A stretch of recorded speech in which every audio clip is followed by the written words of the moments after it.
Good morning, Jade. How are you doing today? I'm great. How are you doing? Absolutely fantastic. You're going to be changing lives with this book. You've taken a personal experience in your own personal life, and there's going to be young adults and adults that are going to pick this up, and they're going to go, yes, we do have a voice. Oh, I appreciate that so much. It's so kind of you. And the way that you design this voice inside these pages is very interesting, and in the way that social media is involved in it. But at the same time, was it used the right way or the negative way? And how will that change people's lives on this side? Because, I mean, you know, in bluntness, I mean, you say the gang is fake, but the fear is real. Mm-hmm. Yeah, I mean, I think that, man, I tried to paint like a pretty, especially because I'm writing in children's literature, I try to make sure to not give any very clear black or white answers. I think especially, you know, Gen Z and kids and teenagers today, they see a lot of nuance. They really live in the gray area, and they're really astute at kind of seeing, you know, forming their own opinions and stuff. So for me, like you said with that quote, like the gang is fake, but the fear is real, I really try to capture that.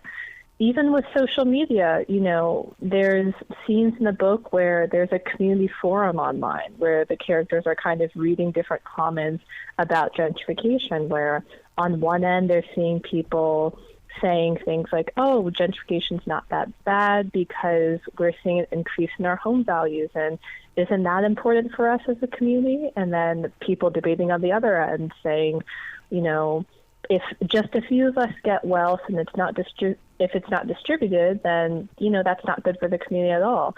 So you see social media playing out in some ways as a community forum with the kids and their plan. You see it playing out as a space for them to kind of take advantage of people's fears and anxieties. Mm-hmm.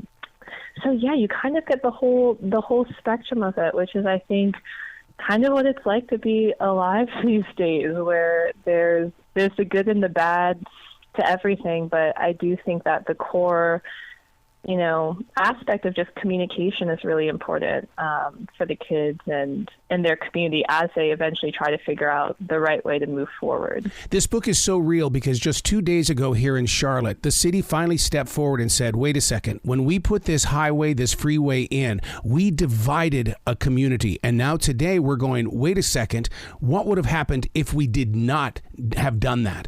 And so now they're going to invest a lot of money to bring these communities back together again. Right. That's amazing, because I think that that's something that so many people can relate to in different cities. Because when I'm thinking about gentrification, I am thinking about it as a process of like resegregation. Yes. Like it's a process that oftentimes scatters low-income people into historically disinvested neighborhoods. It oftentimes, you know, a lot of people think that it always increases diversity, but that's not necessarily the case. Sometimes it decreases diversity and it further divides these, you know, social ties. So the example of the highway is so perfect. And even in LA, we have a similar thing going on right now where, you know, we're famous in Los Angeles for having the worst public transportation system. And it's a good thing that the city is trying to change that now and trying to increase transit justice. But the way that they're doing it is causing controversy, where they're building the trains and the lack of support for longstanding businesses along the train lines is bringing up a lot of those very similar real conversations about, oh, wow, are we resegregating our city and making it harder for people to live here, even though we're trying to do something good?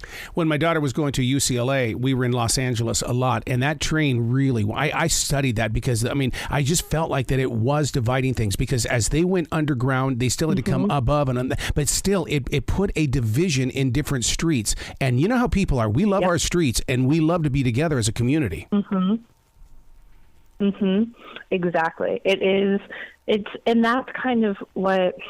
This is exactly the types of conversation I'm hoping that people will have, like when they're reading this book and talking about gentrification, because, yeah, it is a process that divides us more so than this popular narrative that it's improving everyone's lives together. It's like, oh, if we want to be in community with each other. We really need to think about the role that space and place plays in that, like on a literal level from block to block. What does our community look like? How are we making sure that businesses and, low-income residents, middle-income residents are able to actually be in the same place together? But yeah, especially with like you having been to UCLA, you know very well how crazy LA is and how divided the city already is. So yeah. The book cover is there's a lot of unity in this book cover. It's not about one shade. It's almost like it's saying, look, we're one of you. This is and so when these students or these adults go into a bookstore, they're going to pick this up and they're going to go, let me know about this book. They're going to page through it and they're going to say, I have to have this book. I hope so. I love the cover of the book so much because I really, the one goal that I tried to tell the cover artist, I was like, hey, like South LA is a huge geographic area that encompasses a ton of diversity, and I want that to be reflected in the cover in terms of cultural diversity, like ethnic background, language, and just, that full range of how diverse LA truly is. I really wanted that to be in the cover. It's set in the South LA area, but yet it really could be set in any city in this country. It could be Portland. It could be Seattle. It could be Chicago. I mean, you remain so true to that story, but at the same time, you allow us to, get our own interpretation.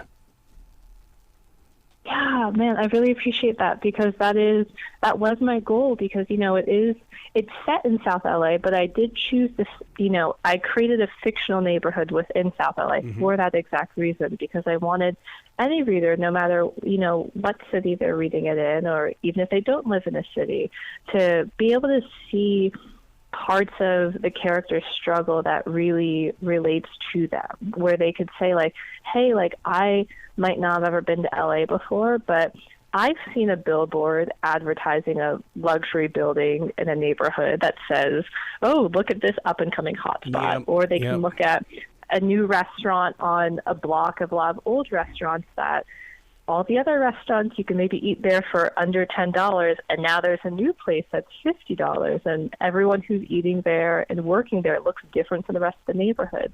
Those are all experiences that I think a lot of us can relate to as we're seeing the character of a lot of neighborhoods in America really change.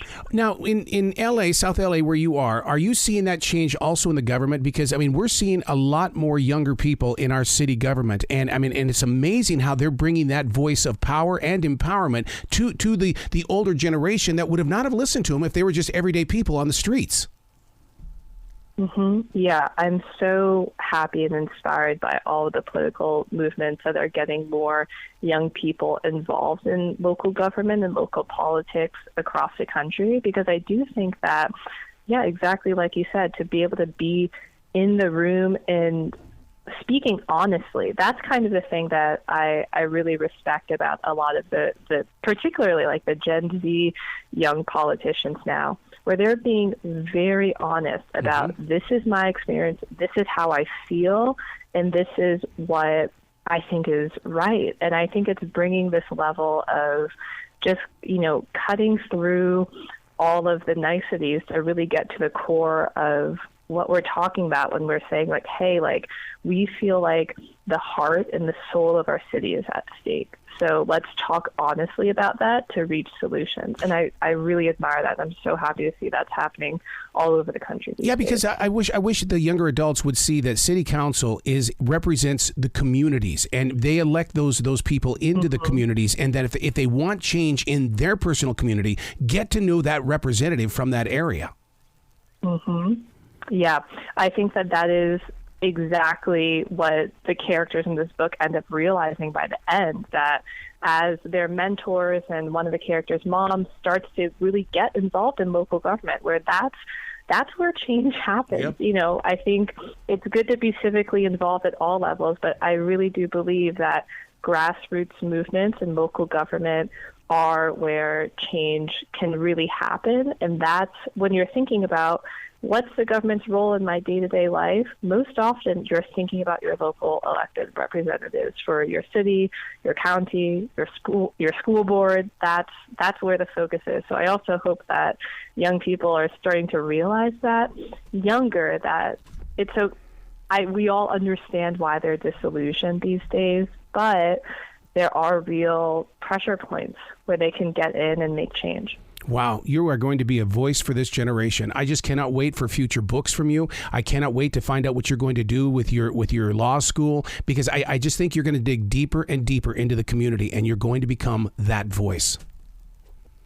Oh my gosh, Aaron, thank you so much. That is so nice of you, and I just really appreciate you having me in these thoughtful questions. This was a great conversation. Will you please come back to this show anytime in the future? The door is always going to be open for you, Jade. Yes, whenever you want me to come back, I'd love to be back. This is really wonderful. Well, you be brilliant then, okay? Great. Thank you so much, Aaron. Have a wonderful afternoon.